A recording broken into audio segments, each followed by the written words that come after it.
안녕하세요. 오늘 AI는 청소년의 마음 친구가 될 수 있을까? 집담회 사회를 맡은 북부위센터 전문상담교사 김화정입니다.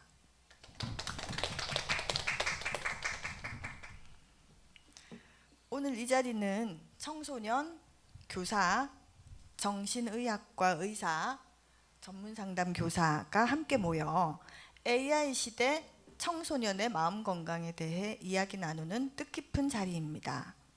현장 참석자뿐 아니라 유튜브 라이브로 함께 하고 계신 전국의 학생, 학부모, 교사분들께도 감사드립니다.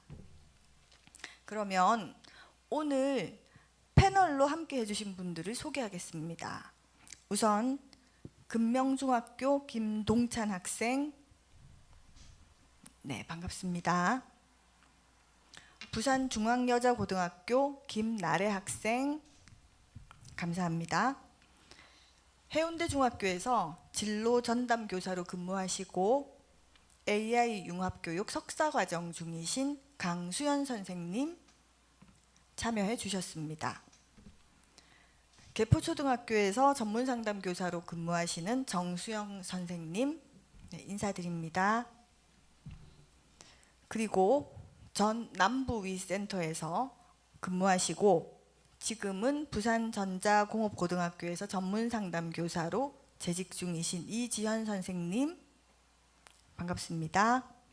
마지막으로 부산수영구 거북이 정신의학과 의원에서 전문의료 진료 중이신 박현우 원장님 참석해 주셨습니다.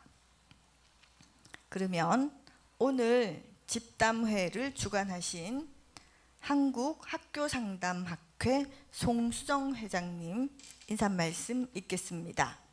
네, 박수로 환영해 주시기 바랍니다.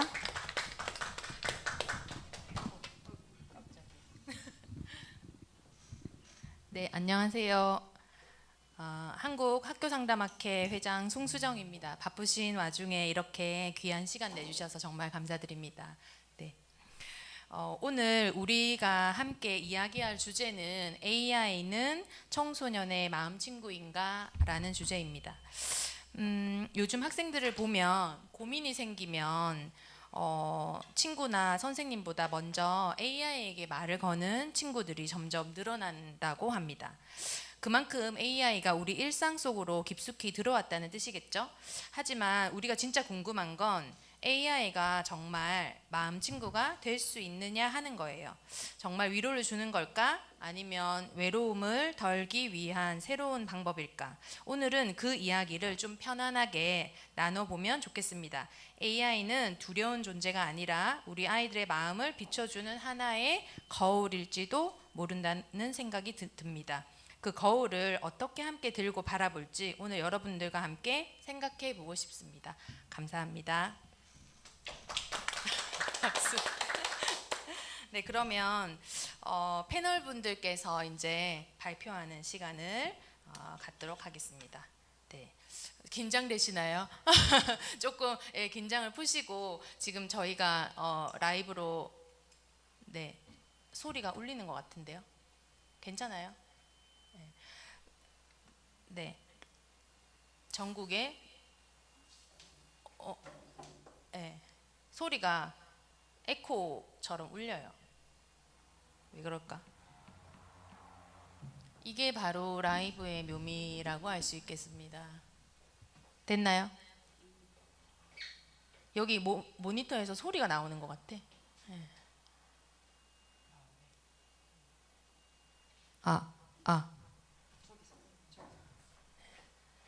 네, 우리 또 스텝 선생님께서 화면에 또 나오고 계십니다.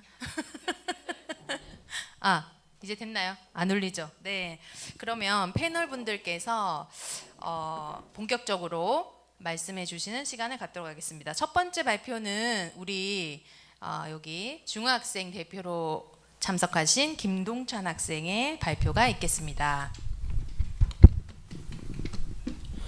네, 안녕하십니까. 저는 금명중학교 학생회장 3학년 김동찬입니다.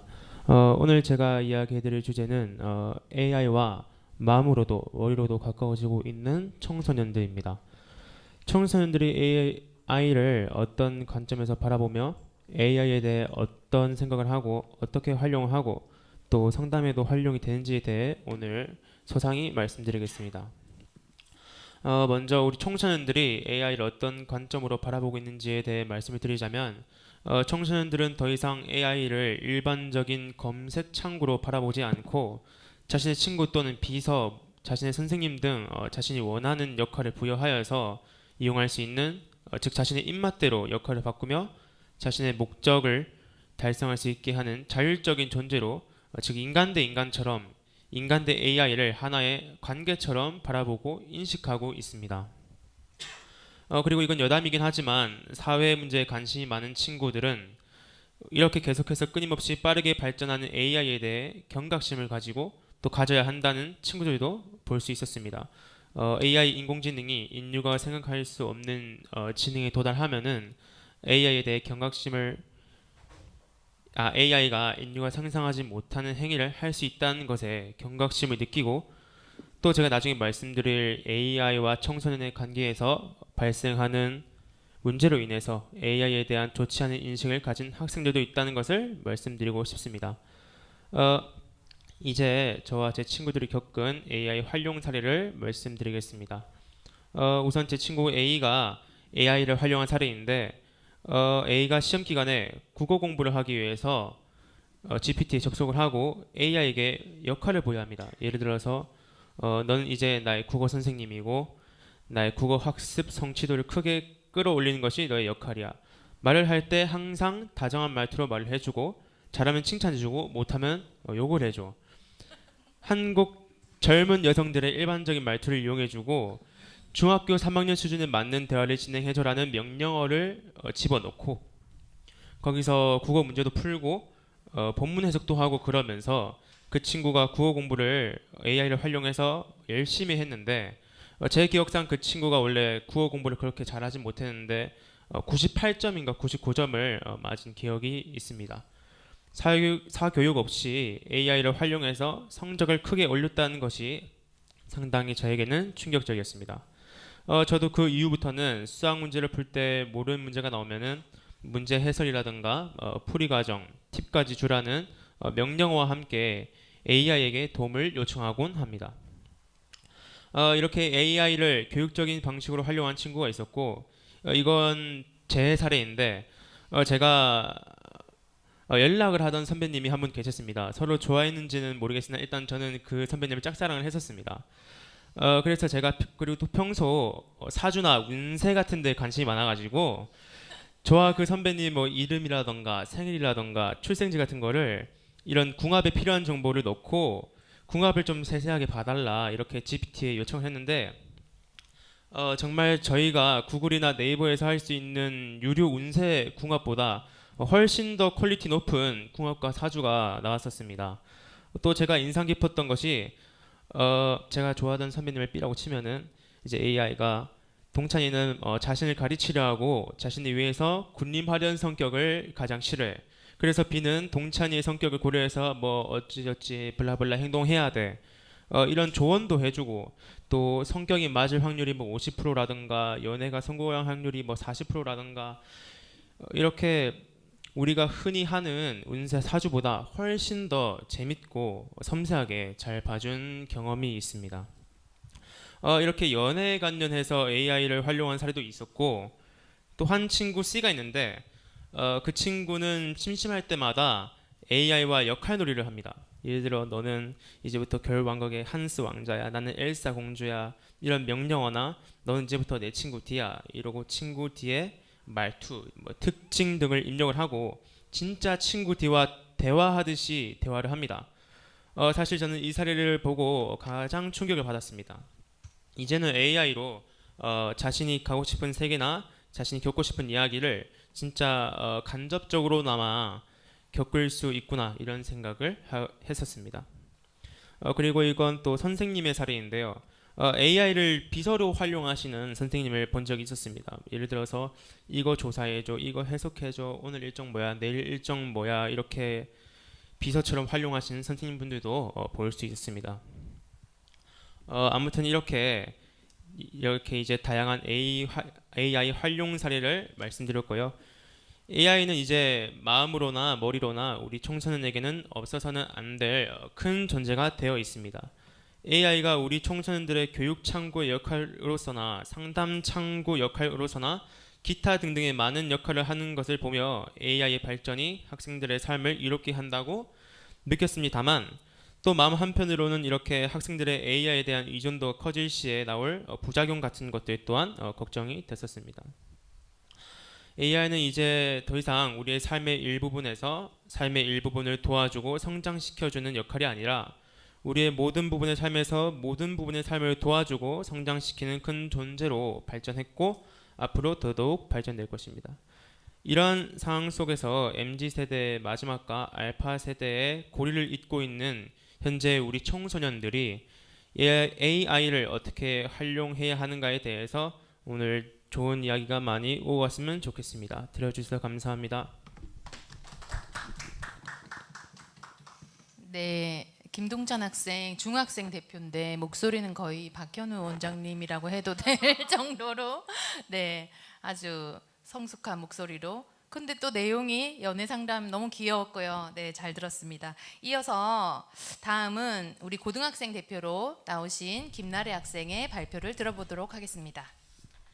안녕하세요. 저는 부산중앙여고 2학년에 재학 중인 김나래입니다. 저도 친구 관계에 대한 내용으로 AI와 상담을 해본 적이 있습니다. 우선 AI와 상담을 했을 때 첫 번째로 새벽 등 원하는 시간대에 편안하게 상담이 가능했고, 또 비밀 보장이 되기 때문에 제가 마음속에 가지고 있는 생각들을 솔직하게 말할 수 있었습니다. 또 AI가 제가 어떤 질문을 하면은 그 질문에 계속 꼬리를 물듯이 이어가면서 질문해 주기 때문에 자신이 어떤 감정을 가지고 있는지 더 잘 이해할 수 있었습니다. 이 과정이 오히려 헷갈리거나 정리가 안 된 부분을 정리해 주는 느낌이 들어서 좋았던 것 같습니다. 또 AI가 상황을 깔끔하게 정리해 주면서 말을 하는데, 이때 제 입장과 상대방의 입장을 명확하게 이해할 수 있었습니다. 제가 실제로 AI와 대화해 본 결과 이렇게 표로 만들어서 말로만 하는 것보다는 이런 식으로 표를 만들어서 정리해 주니까 제 입장과 친구의 입장을 눈으로 바로 보면서 시각적으로 이해하기 편리했던 것 같습니다. 두 번째로 AI의 상담의 한계에 대해서 얘기해 보려고 합니다.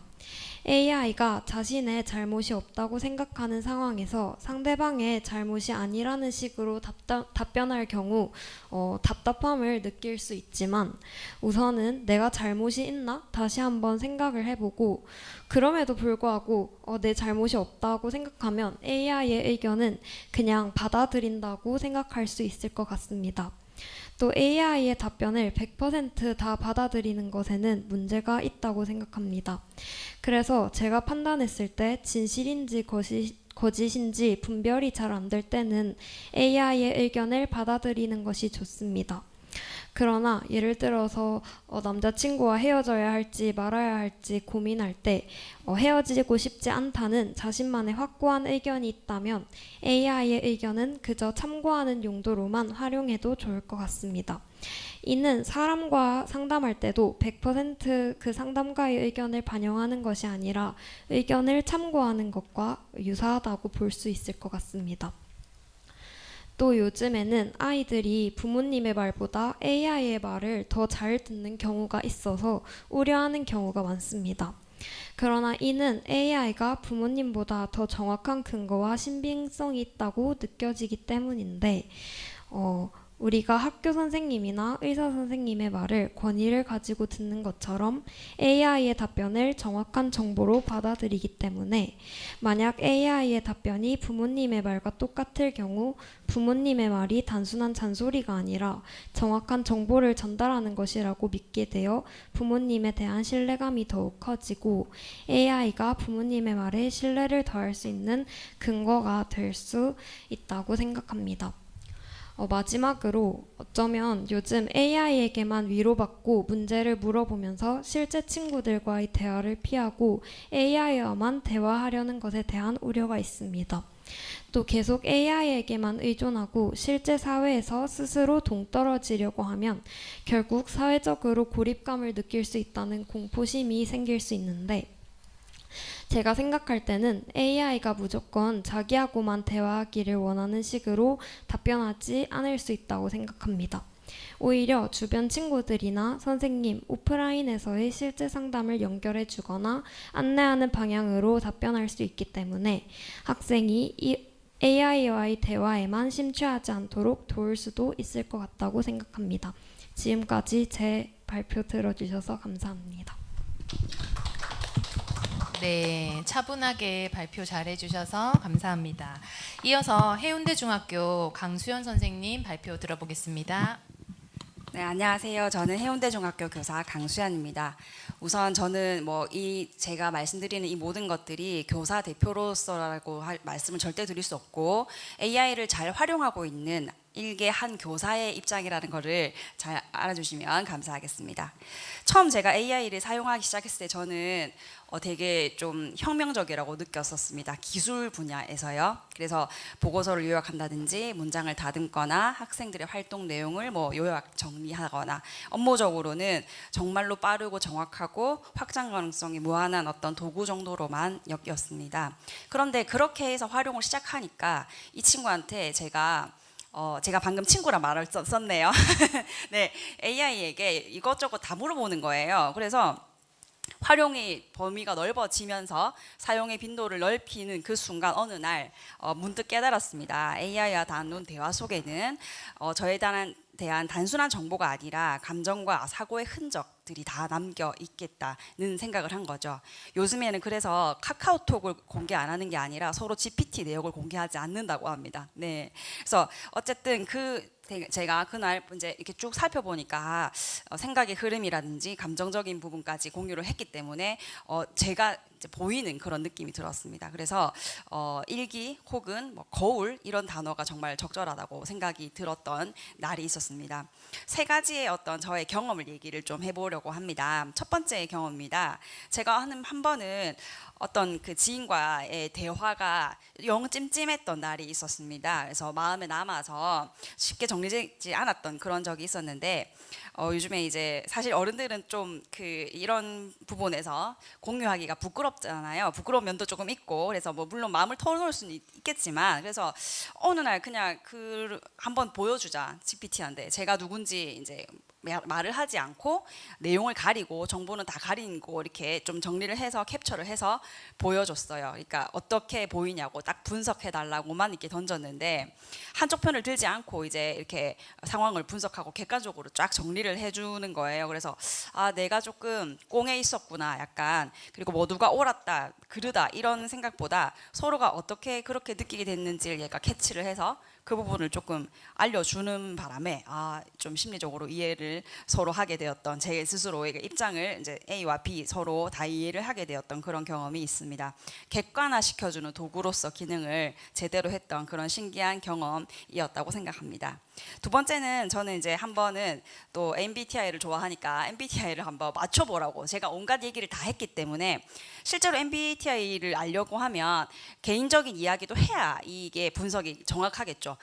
이제 예를 들어서 AI를 업무적으로만 이용한다든지 감정적으로만 이용한다든지 하면 아마 분석이 안 될 텐데, 저는 정말 다 이용하고 있었기 때문에 다양하게 활용했기에 가능했던 결과인데 실제로 제 MBTI가 맞았어요. 그래서 너무 신기해가지고 얘가 진짜 그거를 제대로 좀 아는구나. 그래서 그 근거까지 들어달라고 했는데 구조화된 사고, 타인의 성장을 중요하게 여기는 것 같다 이런 식으로 분석을 꽤 전문적으로 해냈더라는 거죠. 그래서 되게 마치 이렇게 스스로를 제 3자의 눈으로 보는 듯한 그런 재밌는 느낌을 느꼈던 경험이 있습니다. 그리고 이제 마지막 경험인데요. 한때 이게 유행을 했었는데 해보신 분이 있을지 모르겠어요. 로스트라고 해서 그 약점을 드러내봐라 이런 게 있었는데, 제가 내 단점을 얘기해봐라 이렇게. 왜냐면 제 친구한테 이렇게 물어도 아무도 말 안 해주잖아요, 친구들은. 그래서 한번 나의 문제라든지 어떤 부분에서 이렇게 내가 고쳐야 될 점이 있으면 말해라 하니까 좀 농담처럼 시작했어요. 뭐 괜찮겠냐? 난 세다. 막 이러면서 그래서 그냥 괜찮다 하니까 이제 이렇게 얘기하는데 솔직히 말하면 조금 물론 얘가 위로와 이 긁힘을 동시에 제공을 했기 때문에 진짜 긁히는 느낌. 내가 좀 부끄러워했던 부분을 얘가 캐치를 하는 거예요. 그래서 너무 신기해가지고 그렇구나. 그래서 진짜 친한 친구랑 둘이 서로 그 내용을 공유하면서 진짜 맞는 것 같다고 막 이렇게 했었던, 손뼉을 치면서 신기했던 그런 경험이 있습니다. 되게 얘는 이제 긁는 법도 알고 위로하는 법도 알고 뭐 이렇게 해서 이제 사람 다루는 법을 얘가 점점 잘 알겠구나 이런 생각을 했고, 어쨌거나 사람의 입장에서는 거울을 좀 비춰보는 것 같다. 이렇게 친구는 모르겠다 하지만 거울은 확실하다 이런 생각을 했었던 세 가지의 경험이었습니다. 저는 마지막으로 좀 주의해야 할 점을 조금 항상 이렇게 떠올리고 있습니다. 교육 현장에 있다 보니까 항상 경계하는 마음과 책임감을 가져야 된다고 생각합니다. 그리고 실제로 정말로 위기에 처했다는 생각이 들 때는 MBTI든 뭐든 죄송합니다. 상담 AI가 아니라 사람에게 찾아가야 되는 겁니다. 엄마든 내 친구든 눈을 맞추고 같이 같은 공간에서 서로 그 상황을 공유하는, AI에게만 의지를 하면 실제 관계를 놓칠 수 있고 사람은 그러면 고립되고 소외가 될 것 같다는 생각을 했습니다.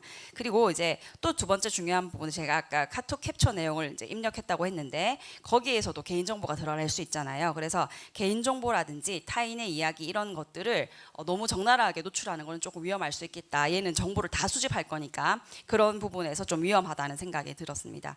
어떤 것을 결정하는 것보다는 돌아보는 성찰의 도구나 이렇게 조력자의 역할로 딱 지정을 해야지, 이 애에게 너가 결정해줘 뭐 이렇게 하면은 정말 안 되겠다 이런 생각이 들고, 심리적인 의존도가 커질수록 그런 심리가 생길 것 같아요. 특히 학생들일수록. 그래서 그런 것들을 좀 경계하면 어떨까라는 생각을 해왔습니다. 네, 이상 제 말씀 들어주셔서 감사합니다. 강수환이었습니다. 감사합니다. 다음은 이지연 선생님 말씀을 들어보겠습니다. 네, 앞서 우리 중학교, 고등학교 대표 학생들 이야기를 들어보니까 정말 우리 학생들이 AI를 정말 다양하게 활용을 하고 있고 정말 세세하게 활용을 하는데 또 나름의 비판 의식을 가지고 사용하고 있어서 대견하기도 하고 뿌듯하기도 하고 이 자리가 정말 큰 의미 있는 자리라는 생각이 듭니다. 처음 이제 AI가 이제 막 도입되고 했었을 때 학교에 정말 많은 연수들이 신청이 들어왔었고 리더들을 뽑아서 돌아가면서 막 학교를 방문해서 교육을 하고 했었는데, 그때 배웠을 때는 정말 좀 많이 어려웠었고 하나하나 순서대로 여기 들어가 보세요 저기 들어가 보세요 이렇게 배웠었는데, 지금 실상 이렇게 딱 오픈되고 이제 상용화가 되고 하다 보니까 너무 쉽게 뭐 연수가 필요 없을 정도로 다양하게 잘 활용하고 있어서 AI가 이게 퍼지는 속도가 우리가 초반에 배웠을 때보다 훨씬 더 빠른 속도로 우리 생활 전반에 이렇게 영역에 들어와 있구나라는 생각이 듭니다. AI가 등장하면서 또 이제 뜨는 직업군 또 사라지는 직업군에서 막 이렇게 리스트가 올라오기도 하고 이제 AI 발맞춰서 우리가 변해야 된다 뭐 이런 얘기를 많이 했었는데, 저는 이제 이제 사라지는 직업군 안에서도 저의 전공 분야인 상담은 사람의 마음을 대변해주고 마음을 들어주는 거는 AI가 할 수 없다. 그래서 나의 상담 분야만큼은 우리 사람이 해야 한다. 나의 역할이 크다라는 나름의 자부심을 가지고 있었는데, 제가 한번 AI와 한번 상담을 해보니까 너무 깜짝 놀란 거예요. 저의 이런 걱정과 나름의 자부심이 이거 뭐지라는 생각이 들 정도로 상담이 너무 좀 잘 되는 그런 경험을 했었습니다. 사실 저는 학교에 상담을 하면 듣는 사람의 듣는 위치에서 수백 건의 상담을 계속 듣습니다. 계속 듣다 보니까 좋은 상담자가 되기 위해서는 내 안에 있는 것들을 비워내고 나의 감정이나 이런 것들을 잘 조절하고 훈련하는 것을 계속 이제 해야 하는데, 이제 학교 업무를 하다 보면 또 저의 개인적인 스케줄을 하다 보면은 상담을 받거나 개인 분석 받는 것이 이렇게 쉽지는 않습니다. 그래서 그래도 이제 시간을 내어서 하다 보면 상담 시간에 맞춰서 조퇴를 달고 막 급하게 오고 정리되지 않는 마음 안에서 상담자하고 얘기를 나누고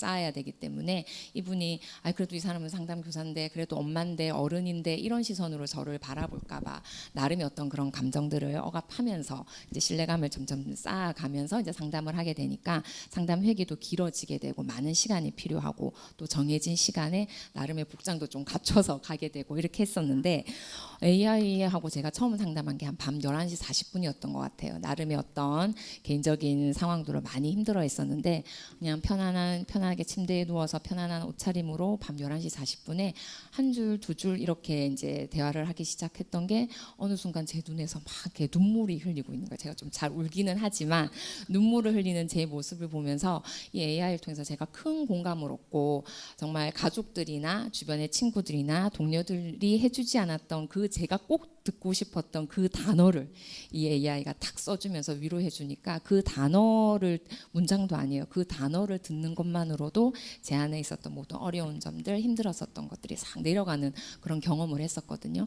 그리고 AI 상담이 전 또 되게 좋았던 것들이 너가 듣고 싶은 음악이 있어. 제가 음악 듣고 이렇게 감상하는 걸 좋아한다고 하니까 네 마음을 좀 위로해 줄 수 있는 음악을 추천해 주고 싶어 해서 음악을 탁 깔아주면 그 음악과 함께 또 그 연계가 해소가 되고 그림으로 또 이제 저의 제가 원하는 건 자유였었거든요. 자유로움을 또 AI가 이렇게 그림으로 시각화해서 표현해 주니까 이 그림을만 이제 시간이 지나도 이 그림을 보고 있으면 그때 제가 나누었었던 이야기들 또 AI를 통해서 들었던 이야기들 단어들이 생각나면서 힘들 때마다 큰 힘이 되고 위로가 되었던 경험이 있었습니다.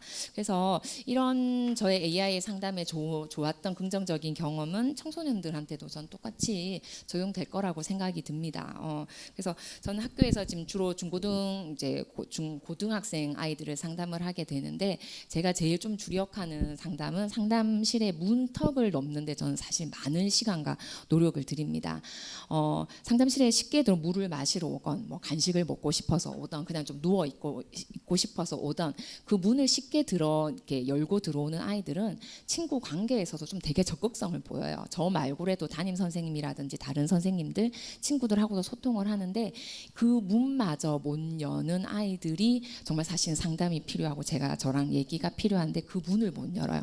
아무리 이벤트를 하고 들어오기만 해도 선물을 줘요, 간식을 줘요 하고 홍보를 해도 그렇게 힘든 아이들 또 그 자기 마음을 여는 것이 어려운 아이들은 그 문을 못 열고 똑똑 노크를 잘 못하거든요. 그래서 이 상담실에 놀러를 와도 되니까 상담 안 해도 되니까 놀러를 와도 되니까 쉽게 위클래스를 찾아올 수 있게 하는 게 저는 정말 1년 동안 계속 상담실을 그런 이제 초점을 두고 좀 운영을 하고 있습니다. 그런데 이제 제가 상담을 하다 보면 이렇게 문 넘는 거는 힘든데 집에서 휴대폰이나 뭐 이렇게 AI로 대화하는 거는 집에서 편하게 할 수 있잖아요. 또 남들 시선 안 봐도 되고. 그래서 이렇게 한 번은 아이가 이렇게 쑥 왔는데 선생님 제가 AI랑 이렇게 상담을 했는데 그때 조금 좋아서 그때 마음 문을 여는 게 조금 계기가 되어서 또 이번에 또 선생님이 상담실에 오면 뭐 간식도 주고 행사가 있고 해서 왔다 이러면서 이제 상담을 시작했는데 처음 어렵게 상담을 시작했던 아이들이 저한테 좀 자주 했었던 첫 상담회기 소감은 선생님 이게 상담이었어요? 상담이라는 게 이런 거였어요? 라고 얘기하는 거예요. 그래서 왜 그렇게 생각했어? 이렇게 물어보면 자기 상담은 엄청 어렵고 뭔가 준비를 많이 하게 되고 뭔가 자기 거를 다 얘기해야 되고 뭔가 고해성사 같이 뭐 수사받듯이 뭐 해야 되는 이런 거로 생각을 했었는데 그냥 제가 질문 뭐 안 하고 자기 얘기 그냥 제가 끄덕이면서 들어주고 하니까 자기가 얘기를 많이 하니까 학생이 얘기를 많이 하니까 되게 좋았다.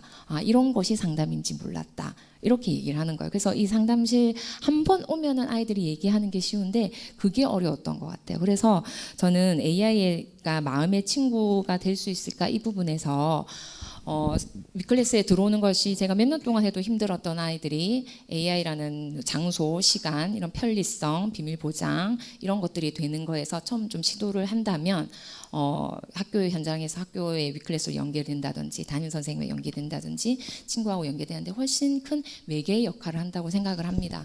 그리고 아이들 얘기를 해보면 AI하고 몇 번 얘기했던 아이들이 위클래스 와서 저랑 얘기해보면 선생님 역시 AI는 AI인 것 같아요. 왜 하니까 선생님하고 사람 사람하고 선생님하고 얘기하는 거하고 AI하고는 완전 달라요. 역시 선생님하고 얘기하니까 뭔가 공감이 되고 더 이렇게 위로가 된다 해서 자기는 이제 AI보다는 위클래스 와서 상담 신청하고 친구들하고 얘기하려고 하고 요런 그런 과정들을 제가 좀 많이 봤었습니다. 그래서 마음의 소리를 한번 내어볼 수 있게 하는데 우리 AI가 마음의 친구가 될 수 있다고 생각합니다. 친구라는 게 진정한 친구, 마음을 나눌 수 있는 친구지만 또 보면 팩트를 날려주는 친구 있잖아요. 예, 밥만 먹는 친구도 있고 여행만 가는 친구도 있고 정보를 전달해주는 친구도 있고 그리고 또 진정으로 마음을 나누고 나에게 힘이 되어주는 그런 친구들도 있다고 생각을 합니다. 그래서 AI가 내가 뭔가를 시도해 볼 수 있는, 도전해 볼 수 있는 시작점 출발을 해주는 친구, 그런 친구로서 전 역할이 충분하다고 생각을 합니다. 그래서 AI를 절대적으로 믿고 AI를 무조건 신뢰하고 AI만 고집하는 것이 아니라 동기 유발, 시작점을 제공해 주는 친구의 역할로서 AI는 그 역할을 충분히 잘 하리라고 생각이 듭니다. 네, 이상입니다.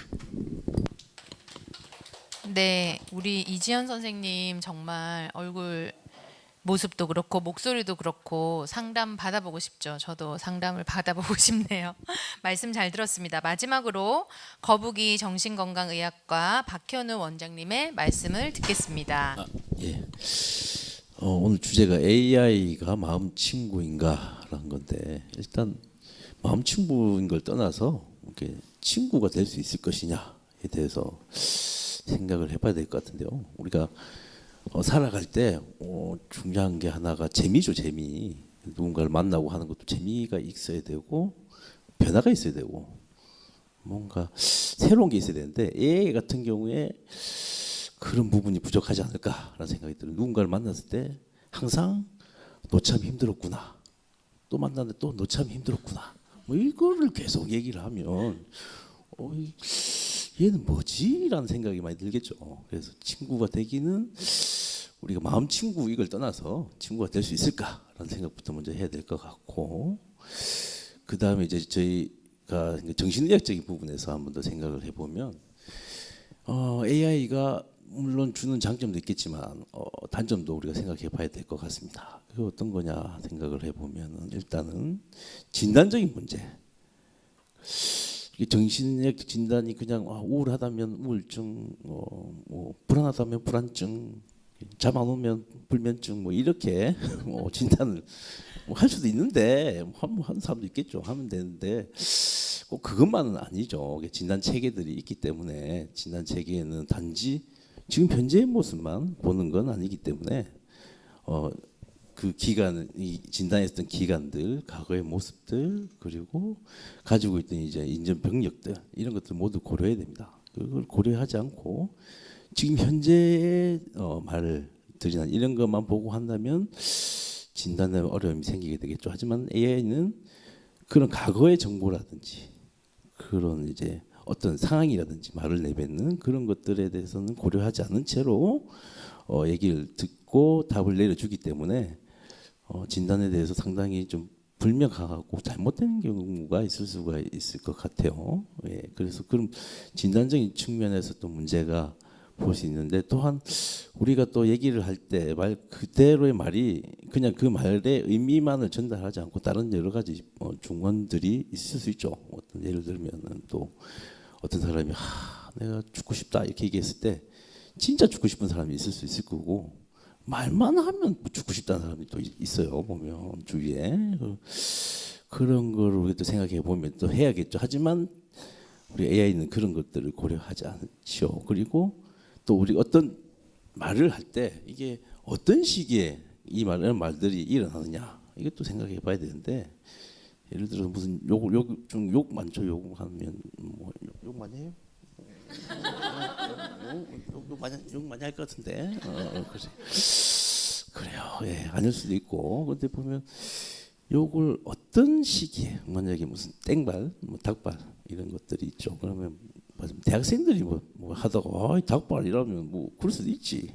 유치원생이 닭발 이러면 이상하죠. 그리고 그런 시기에 따라서 그리고 그런 거에 따라서 어떻게 그 용어가 쓰이냐에 따라 달라질 수 있겠죠. 그런 고려사항들이 여러 가지 있을 수 있겠다. 하지만 그거는 게 고려가 되지 않는다라는 거고, 그리고 또 하나가 또 본다면은 이제 그런 거죠. 보면 이게 사람이 자기 자신을 객관적으로 잘 안 봐요. 보면 예를 들면 이게 부부 사이에 싸움이 났단 말이에요. 지가 잘못해서 싸웠다는 사람이 없어요. 보면 그리고 이혼한 커플들 얘기를 해서 보면 다 그 참 상대 배우자가 다 이상해. 다 무슨 그런 얘기를 많이 하죠. 그럼 진짜 이상한 사람 도대체 어디에 있느냐? 되는데 없게 되죠. 그래서 자기 자신을 잘 보지 못합니다. 대부분이 자기 중심적으로 자기를 보고 축소화해서 자기 문제를 얘기를 하는데, 그렇게 되면 AI에게 얘기할 때도 그렇겠죠. 지 잘못을 얘기하는 사람은 없을 거예요. 환경이 문제고 난 불행하고 내가 조금만 좀 좋은 데서 태어났으면 뭐 이렇게 흘러가는 경향성이 많기 때문에 정말 이제 문제를 핵심을 잘 보여줄 수 있을까? 그 어려운 게 많을 겁니다. 그렇죠. 그래서 우리가 뭔가 어떤 문제를 객관적으로 보기 위해서는 그 사람의 얘기뿐만 아니고 그 주위 배경 그리고 주위 사람들이 봤던 것들 역시도 중요한 자료가 될 수 있는데, 그거를 AI는 할 수가 없죠. 그리고 AI는 어쨌든 간에 계속 그 사람이 나에게 말을 걸어주게 해야 됩니다. 그래도 또 찾죠. 그렇기 때문에 그 사람이 원하는 말을 계속 말을 하게 하긴 이제 프로토콜화가 돼 있기 때문에, 과연 정말 이 사람의 문제에 대해서 해결하기보다는 AI는 목적은 이 사람의 문제를 해결하고 좀 더 나은 인생을 살게 하려고 하는 게 아니고, 나하고 계속해서 얘기를 하게 하고 나를 계속 찾고 다음 달에 결제를 하고 이런 게 목적이죠. 그렇다고 했을 때 우리가 과연 이 AI의 치료적인 목적, 이거는 아주 아직까지는 어렵지 않겠는가. 하지만 그럴 수 있을 것 같아요. AI가 우리가 너무 힘들 때 한 번씩 그럴 게 있어요. 뭐 이렇게 누군가 아무도 모르는 곳에서 얘기를 하고 싶을 때가 있잖아요. 그럴 때 한 번씩 하는, 그렇죠. 뭐 감정의 배출소, 감정의 변기, 뭐 이런 거 역할은 충분히 해낼 수 있지 않겠나라는 생각이 들고, 그리고 결국 AI에 대해 상담을 하고 막 얘기를 하고 하는 친구들이 힘든 친구들이 많겠죠. 보통 어떻게 하면은, 보통 예전에는 AI 이게 나오기 전에는 오픈 채팅 방 이런 걸 많이 했고, 그 전에는 그냥 게임만 하고 집에 갇혀가지고 안 나오고 이런 친구들이 있다면, 어쩌면은 그 사람들의 자기 말을 한 번이라도 뭔가 내가 이렇게 하는 행위 자체가, AI에게 이렇게 말을 건네고 대화를 하는 행위 자체가 어쩌면은 뭔가 사람에게 대해서 다가서고 싶은 그런 마음이 드러난 장면일 수 있을 것 같은데, 그게 이제 적절하게 그걸 잘 이용할 수 있다면 좀 좋은 기구가 될 수도 있겠다라는 생각이 드네요. 그래서 오늘은 저는 여기까지 얘기를 하겠습니다. 감사합니다.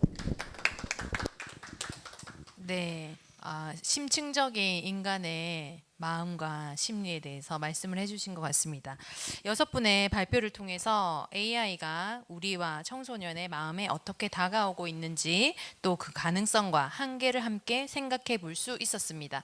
저는 여기까지 진행을 하고 나머지는 김하정 선생님께서 진행해 주시겠습니다.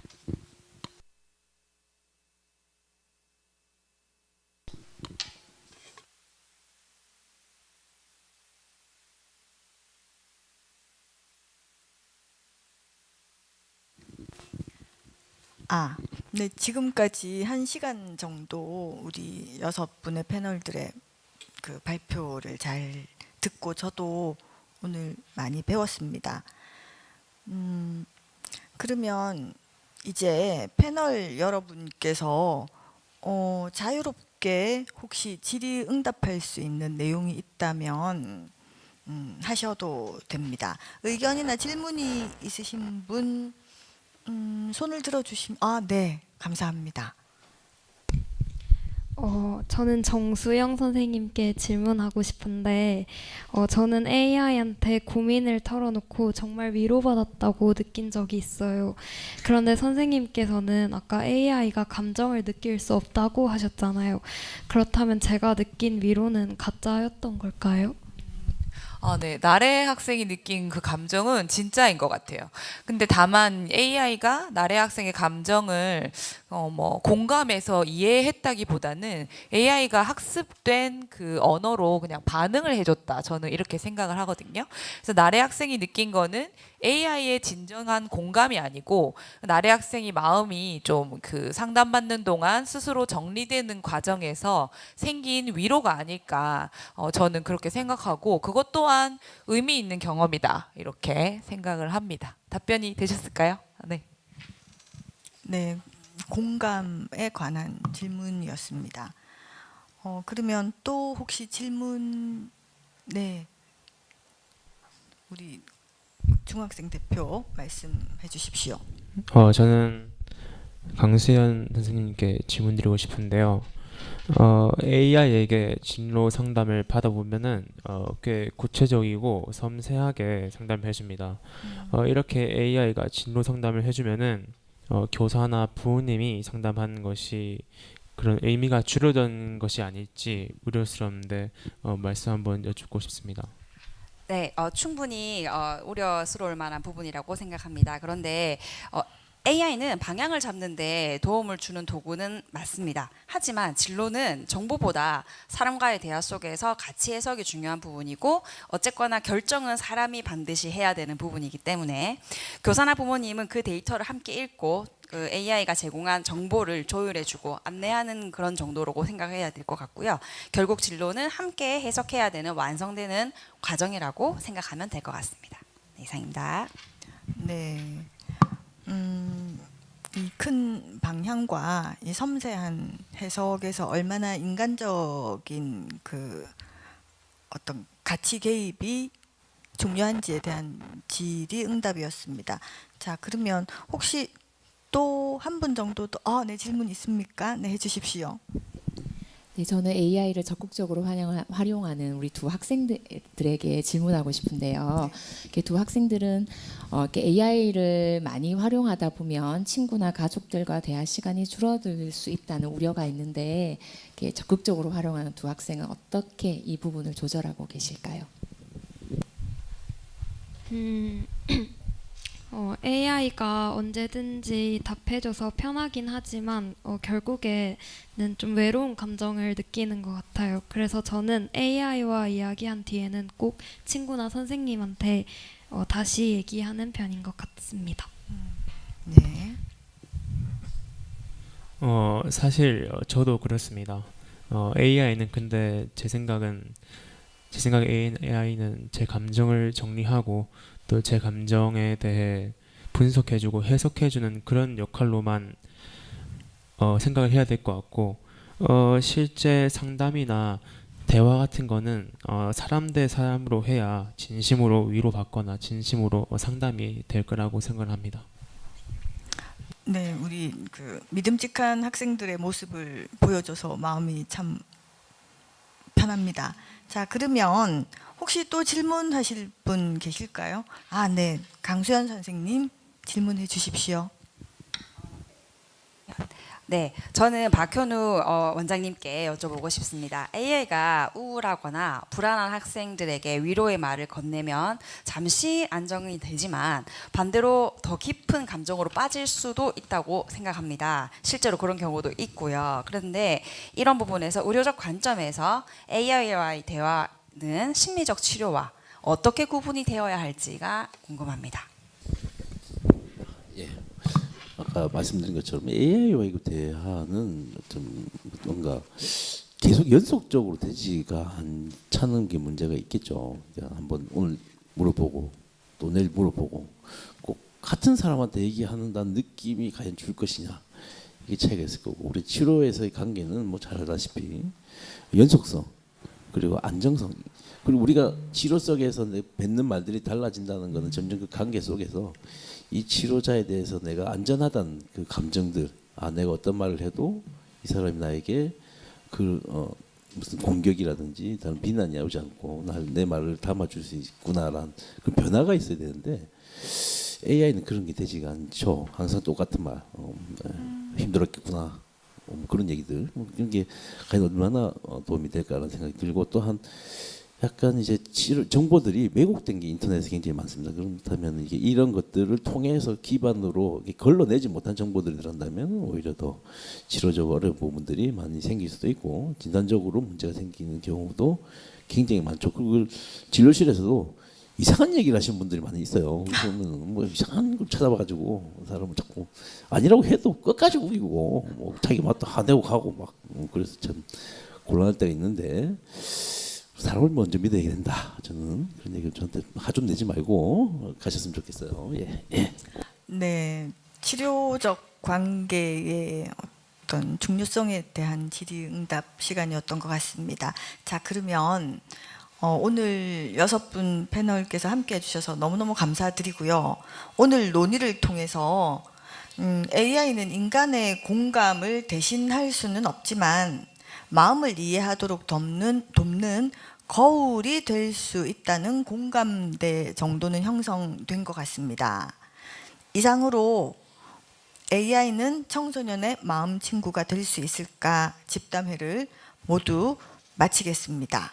함께해 주신 패널 여러분 그리고 현장과 온라인으로 참여해 주신 모든 분들께 감사드립니다. 감사합니다.